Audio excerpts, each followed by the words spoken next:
কোজাগরীর গরমের ছুটি পড়ে গেছে। আজ থেকে মঙ্গলবার, মে মাসের 2 তারিখ থেকে অ্যানাউন্স করেছে ছুটি। তাই ওর সকালে স্কুলে না গিয়ে এখন ব্রাশ করে দুধ খেয়ে খেলতে বসে গেছেন। এত খেলনা, সেগুলো নিয়েই খেলছে। তো আমি এদিকে ওর বাবার অফিসের রান্না চাপাবো। তো এখানে নিয়েছি পটলের লতি, মুসুর ডাল আর একটা আলু। এইটা দিয়ে একটা পটল লতির ঝাল করব, মুসুর ডালের ঝাল। তো এটা কীভাবে করছি সেটাই দেখাবো। ডালটা পরিমাণ মতন আপনারা নেবেন। আমার 2 লোক, তাই আমি অল্প করেই নিয়েছি। আপনাদের লোক অনুপাতে আপনারা সেটা বাড়াবেন। আলুগুলো দেখুন স্লাইস করে কেটে নিয়েছি, আর ওই পটল লতিগুলো এরকম ছোট ছোট করে কেটেছি, দিয়ে জলে ভালো করে ধুয়ে নিয়েছি। এবার এটাকে আমি প্রেসার কুকারে দিয়ে দেবো।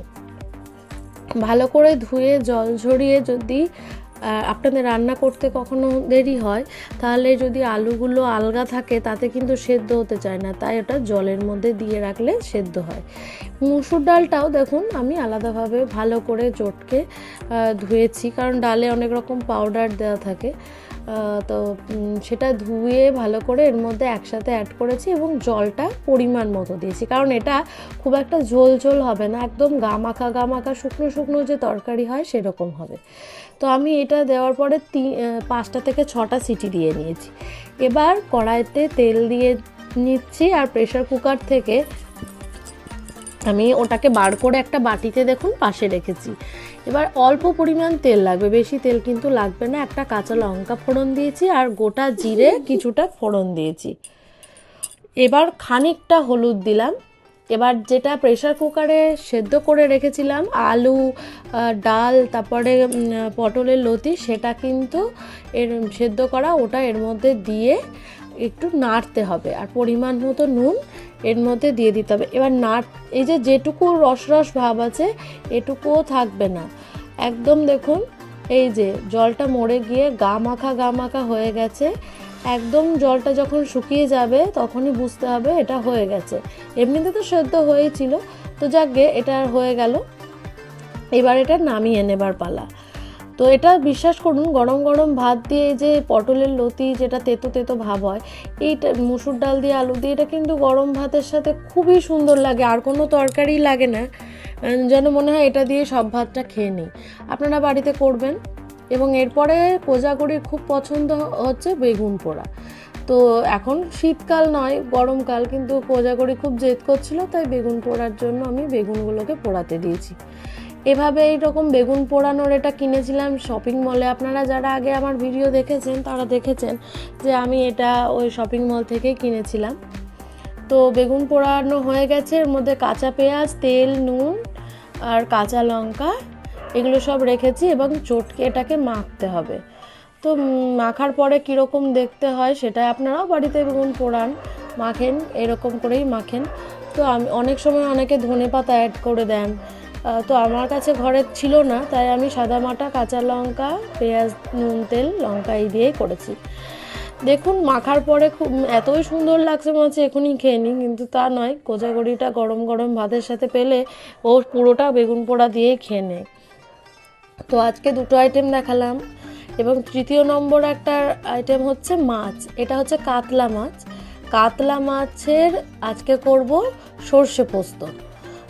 তার জন্য দেখুন সর্ষে নিয়েছি গোটা কালো, কাঁচা লঙ্কা নিয়েছি 3টে, এবং পরিমাণ মতন ওখানে পোস্তও দেব।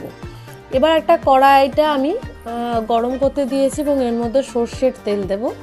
সর্ষের তেলটা এই যে দিচ্ছি পরিমাণ মতন। মাছটা ভেজে যেটুকু থাকবে তাতেই কিন্তু তরকারিটা হবে মাছের, যেটা সর্ষে পোস্ত, বেশি তেল লাগে না। তো এই তেলটা গরম হলে একে একে মাছটাতে, নুন হলুদ মাখানো মাছটাতে এগুলো ছেড়ে দেবো ভাজার জন্য। দেখুন খুন্তি করে আমি অ্যাজ ইউজুয়াল ছাড়ছি, বেশিরভাগ দিন ভুলে যায়, আজকে কিন্তু ভুলিনি, তাই খুন্তি করেই ছাড়ছি যাতে আমার হাতে না ছিটকোয়। তেলটা বেশ অতিমাত্রায় গরম হয়ে গেছে।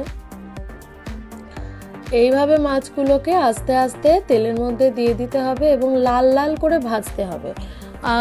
একটু যদি অল্প ভাজা হয় তাহলে কিন্তু মাছের যে রেসিপি সেটাই স্বাদটা কিন্তু সেরকম হবে না। তো দেখুন এই যে লাল লাল করে আমার ভাজা হয়ে গেছে, আর তেলটাও অনেকটা টেনেছে, কিন্তু যেটুকু তেল আছে তাতেই করার চেষ্টা করব। মাছ ভাজা হয়ে গেছে, আস্তে আস্তে তুলে নিচ্ছি।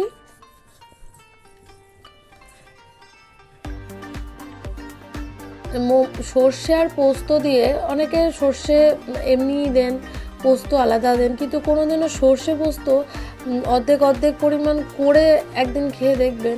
তাতে আমার মনে হয় মাছটা যে রেসিপিটা সেটা স্বাদটা একটু অন্য মাত্রায় নিয়ে আসে। পোস্ত দিয়ে আমরা এমনি খাই, সর্ষে দিয়ে এমনি খাই, দুটো মিক্সড করে কোনো দিন করে দেখেন, আমার কিন্তু বেশ লেগেছিল। তো যাই হোক, মাছগুলো দেখুন লাল লাল করে ভেজেছি, ভেজে তুলছি, আস্তে আস্তে তুলে নিচ্ছি। এটা গরমকাল, শীতকাল, যে কোনো কালেই খুব ভালো লাগবে, কারণ মশলা সেরকমভাবে ব্যবহৃত নয়। এবং একটা গোটা বড় সাইজের পেঁয়াজ আমি এরকম স্লাইস করে কেটে নিয়েছি, সেটা কিন্তু ওই মাছ ভাজার তেলেই আমি দিয়ে দেবো। এটা পেঁয়াজটা বেশ লালচে লালচে ব্রাউন কালার না আসা অবধি কিন্তু আমি এটাকে ভাজতে থাকবো। তো পেঁয়াজটা যদি তাড়াতাড়ি ভাজতে চান বা তাড়াতাড়ি হয়ে যাক সেটা চান, তাহলে একটু নুন ওপর থেকে এভাবে ছড়িয়ে দেবেন। তাতে কি হবে, পেঁয়াজটা তাড়াতাড়ি সফট হবে এবং ব্রাউন একটা কালার চলে আসবে। মাছে সর্ষে পোস্ততে এরকম করে পেঁয়াজ ভেজে দিলে স্বাদ বাড়িয়ে দেয়, তো তার জন্যই দেওয়া।